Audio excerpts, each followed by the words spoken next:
प्यारे देशवासियों, नमस्कार। सबसे पहले तो मैं आप सबको होली के त्यौहार यानी रंगों के त्यौहार की ढेर सारी बधाई देता हूं। और उधर रमज़ान का त्यौहार चल रहा है, सभी मुस्लिम भाइयों को रमज़ान की भी बहुत बहुत शुभकामनाएं। अब आज जो मैं विषय आपके साथ साझा करना चाहूँगा वो थोड़ा सा इसी तरफ इशारा है। यानी आपको ध्यान है, मस्जिदों को ढकवाया गया है। उत्तर प्रदेश में मस्जिदों को तरपाल से ढकवा दिया गया है। तो वो तो मैं दूसरे वीडियो में आपसे बात कर चुका हूं उसके बारे में कि ये गलत है या सही है, वो क्या है, वो बात कर चुका हूं। लेकिन यहां पर मैं ये आपके साथ साझा करना चाहूंगा जो मुझे लग रहा है, क्या मस्जिदों का ढका जाना कहीं उत्तर प्रदेश में नेतृत्व परिवर्तन की तरफ इशारा तो नहीं है? ऐसा मुझे लग रहा है, मुझे ऐसा लग रहा है। मैं आपको बताऊंगा अभी क्यों लग रहा है। आपको ध्यान है, अभी हाल में उत्तर प्रदेश के मुख्यमंत्री का दिल्ली दौरा हुआ था और यहां वो सभी से मिले थे, अपने अपने ऊपर के टॉप लीडर से सबसे मुलाकात हुई थी, इंक्लूडिंग इनकी पार्टी के जो वर्तमान अध्यक्ष हैं, जो जिनका कार्यकाल मतलब बढ़ाया गया है 2-3 बार अध्यक्ष हैं, उनसे भी इनकी मुलाकात हुई थी।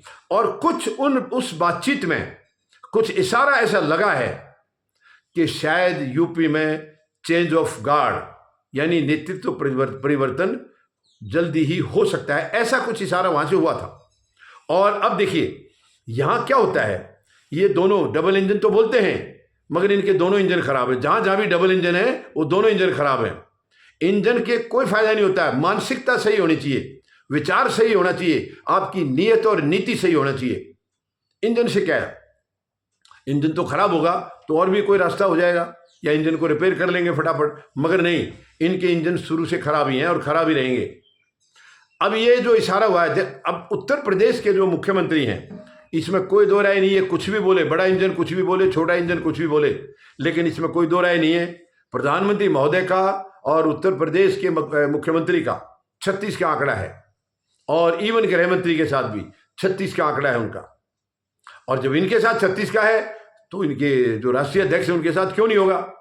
लेकिन वो एक कभी भी, जब भी पहले भी कई बार हुआ ऐसा, कई बार ऐसे संकेत मिले हैं कि शायद अब उत्तर प्रदेश में नेतृत्व परिवर्तन होने वाला है और उसी वक्त वो कोई ऐसी चाल चल देते हैं जिससे वो मामला किसी न किसी कारण से वो ठंडा हो जाता है, ठंडे बिस्तर में चला जाता है।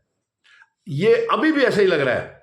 यानी आज बीजेपी के अंदर जो माहौल है वो पूरी तरह से एक कम्युनिटी या एक धर्म के खिलाफ है। सब जानते हैं ये इस एक धर्म के खिलाफ है।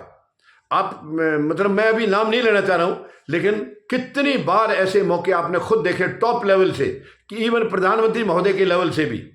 प्रधानमंत्री महोदय अभी जैसे लोकसभा के चुनाव थे, कितनी बार उन्होंने इशारा किया है, कपड़े से पहचानने की बात भी कही, आपके मंगलसूत्र छीन ले जाएंगे, कौन छीन ले जाएंगे वो भी बात कही, बहुत सारी बातें कही हैं।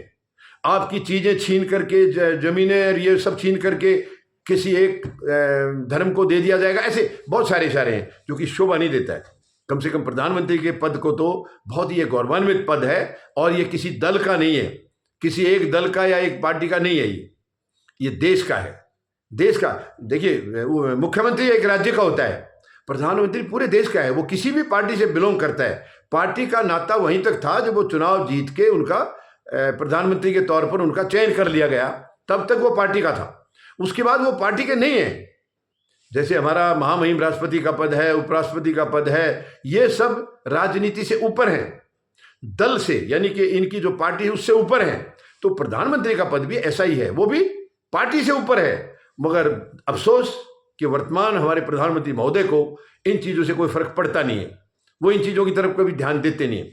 तो इन्होंने भी कई बार कहा है, इनके गृह मंत्री ने कहा है, इनके राष्ट्रीय अध्यक्ष ने भी बहुत बार कहा है, ऐसी ऐसी बातें ये करते हैं। तो शायद अब क्योंकि ये हिंदुत्व का राग हमेशा अलापते रहते हैं और मुस्लिम की तरफ, मुस्लिम भाइयों की तरफ इनका जो थोड़ा सा कोई कठोर शब्द होता है तो ये समझते हैं हिंदुत्व उससे मजबूत होगा, हालांकि ऐसा है नहीं, ये इनकी सोच है। तो उसी मुताबिक उनके कान में कुछ यहां भनक लगी है कि नेतृत्व परिवर्तन होने के चांसेस हैं, इसलिए उन्होंने ये कार्ड खेल दिया है। जहां तक मैं समझ रहा हूं, उन्होंने ये मस्जिदों को ढकने का कार्ड खेल दिया है ताकि इससे एक संदेश जाएगा, हाय ये तो बहुत कट्टर हिंदू हैं। उत्तर प्रदेश के मुख्यमंत्री कट्टर हिंदू हैं, देखो हिंदुत्व का कितना ध्यान है, मस्जिदों को ढकवा दिया इन्होंने तो।